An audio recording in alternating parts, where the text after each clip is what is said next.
Durante la última semana de mayo, los medios de comunicación han difundido discretamente la noticia acerca de la preocupación que siente el Banco Central por una posible crisis económica mundial. Y frente a esto, el Banco Central ha instruido a la banca chilena un requerimiento de capital contracíclico. La pregunta que tendremos que explicar de manera bastante sencilla en este video es ¿qué significa este requerimiento de capital contracíclico? Bueno, este requerimiento ha sido motivado por un posible episodio disruptivo en el escenario mundial.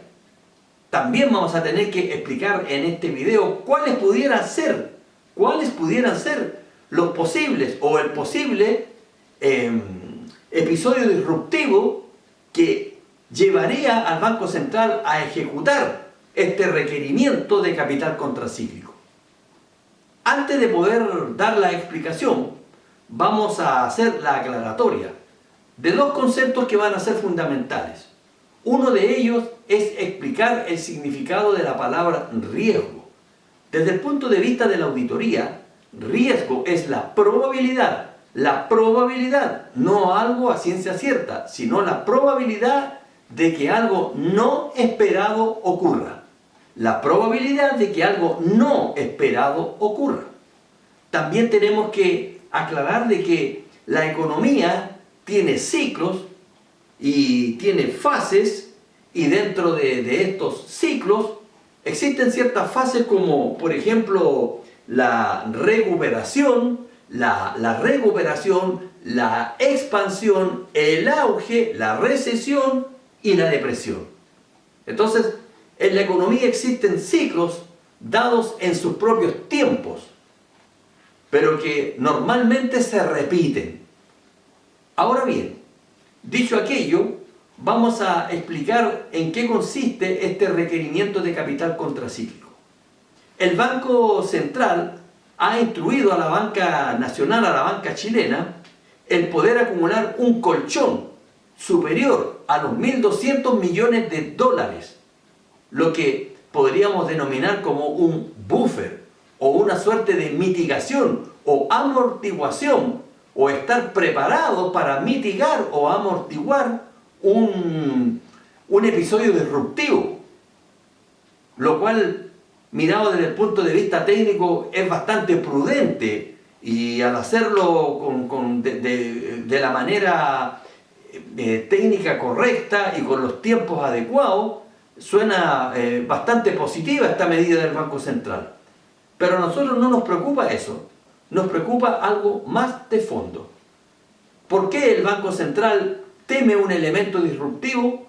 ¿Qué pudiera significar en el escenario mundial un episodio disruptivo? Lógicamente que ellos guardan silencio frente a precisar, a dar mayores detalles a qué episodio disruptivo temen.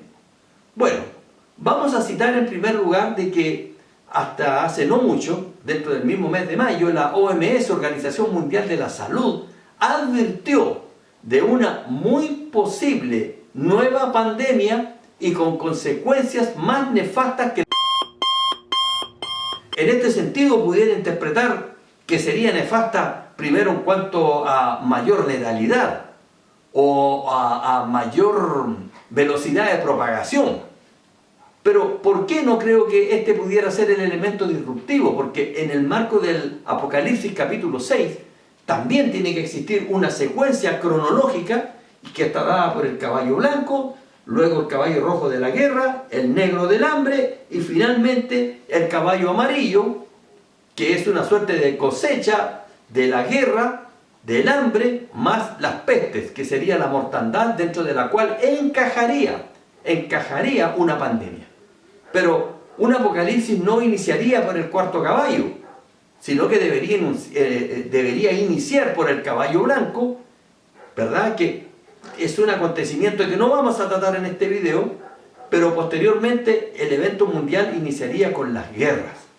Por lo tanto, si se tuviera que dar, nótese bien, que no estamos diciendo en este canal que va a ocurrir nada, pero sí en el marco especulativo, si se tuviera que dar que comience el cabalgar de los caballos del Apocalipsis, luego de iniciar con el blanco, el que seguiría en la secuencia sería el caballo rojo.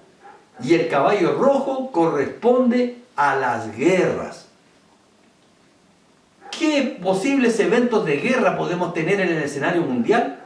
Bueno, todos sabemos de que ahí existe un frente entre Taiwán y China, ¿verdad? Geográficamente tendríamos que ubicarnos en Taiwán, y ahí tendríamos un frente de guerra entre Taiwán y China, y lógicamente que esto podría gatillar las alianzas y un posible desencadenamiento de una tercera guerra mundial. También pudiéramos ver de que tome proporciones mayores la guerra allá en Ucrania, ¿no es cierto? La guerra que actualmente existe entre Ucrania y Rusia, nuevamente con esta suerte de alianzas que pudiera desencadenar en un evento bélico de mayores consecuencias. Nosotros sabemos que durante los últimos años ha sido histórico de que Corea del Norte también amenaza a Corea del Sur, Japón y prácticamente al otro bloque al que ella misma pertenece. Entonces ahí tenemos otro elemento, y también existe amenaza en el Medio Oriente, también bastante histórica, por el conflicto árabe-israelí. Y quizás, ¿qué otro evento pudiera surgir a última hora? Pero esos son los más previsibles, y en mi opinión, en este canal, esos eventos pudieran caracterizar un episodio disruptivo, una guerra mundial. No estamos diciendo de que va a ocurrir, pero sí, como definimos al principio, es un riesgo. Es un riesgo. La probabilidad de que algo no esperado ocurra, porque nadie espera una guerra mundial, pero es un riesgo que está allí latente y que probablemente en el marco especulativo, el Banco Central lo ve más elevado de lo normal, ese riesgo, y por lo tanto está tomando estas medidas prudenciales para que la banca de alguna manera resista. Ahora bien, la banca lo que está diciendo, o las instrucciones que ha dado el Banco Central, guardan relación con mantener la continuidad en los servicios bancarios, y dentro de ellos el que más se destaca es la continuidad en el otorgamiento de los créditos. Aquí voy a especular un poco, y quizás voy a llegar a un extremo mayor, pero frente a un evento tan grande como una guerra mundial pudiera darse un pánico bancario. Y es probable que también, esto no lo ha dicho el banco bajo ningún sentido, pero quizás estoy especulando un poco, pensando un tanto como ellos, que como ocurrió en la crisis de 1929 en Estados Unidos, la gente frente a un evento corre a retirar su dinero en los bancos, y los bancos, al negarle los retiros a los primeros, entre el pánico y toda la gente se abalance, caiga en avalancha a retirar su dinero. Y probablemente si la primera oleada que cae a retirar su dinero es satisfecha y los bancos le entregan el dinero en forma normal, se frene esa histeria y de alguna manera se puede amortiguar de forma nacional esto. Pero el objetivo de este video no es un análisis financiero, no es un análisis económico, es un análisis bíblico. Y hemos querido dar advertencia, porque si el Banco Central de Chile está preocupado por un posible episodio disruptivo con consecuencias de una crisis económica mundial, entonces es tiempo de que nosotros estemos más alerta que nunca.